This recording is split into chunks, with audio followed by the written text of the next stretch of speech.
Tuli ku The Truth Gospel olunaku olwaleero tulina omukyala AROMA agenda kuba atubuulira ensala gye yasazeemu okuva gye yabadde okudda kati ssaawa zino gyali tumulaba mu TNS ebifaananyi bingi byafulumye netugamba kiki kyo kyoli otya AROMA?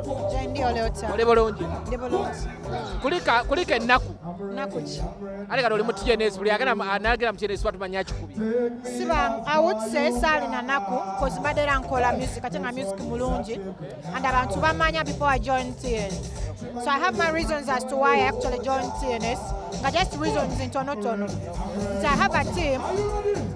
Naye, Jeff is one of those people. Those abane kyache basobola maybe okunyongerako team yange gye basobola kola nti tukyayiga ffenna nga tubadde tukola. Ayina ebintu byamanyi tutakola ki bitamanyi, so that is the biggest reason. Luli bani abadde manager wo? I had a team which I still have. Ate Zyga abadde akolanga? He's a friend and my video director still. Video director era akyali? He's still a friend, yeah. Lwaki wamusudde uno? He's still a friend and my video director. Ate one of the messages that twalabyeko ne ebigambo bye twawulidde timwafunye obutakkaanya obwadda. Message ki?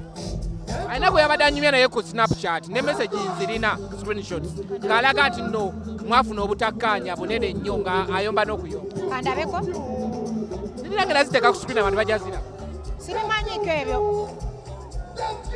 What really happened gwe okusulawo Zyga? Sibimanyiiko ebyo. AROMA gye wagenze osuubira nti ogenda kufunamu oba owulira nga we walina okuteeka waddamu? Siri wabi. Wabula nkugambye. I feel fine and comfortable for the fact that I'm working with TNS as well. And as an artist, I wanted to expand. It's what I'm doing. Yeah. Someone told us natugamba mbuno n'okukuba Zyga yali akuba. Sibimanyiiko bambi. And again, let's talk about my current situation, my music, the good, the positivity. Waliwo kali akantu ka Bobby ng'agamba yeerabira mangwe, neerabira mangu nnyo. Weerabira mangu abakoze obubi osinga kulaguma. Byonna byogeza kukunyonyola na byerabira. I know weerabira nnyo.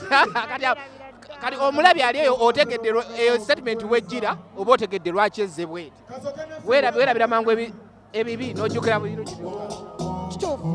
So let's talk about music.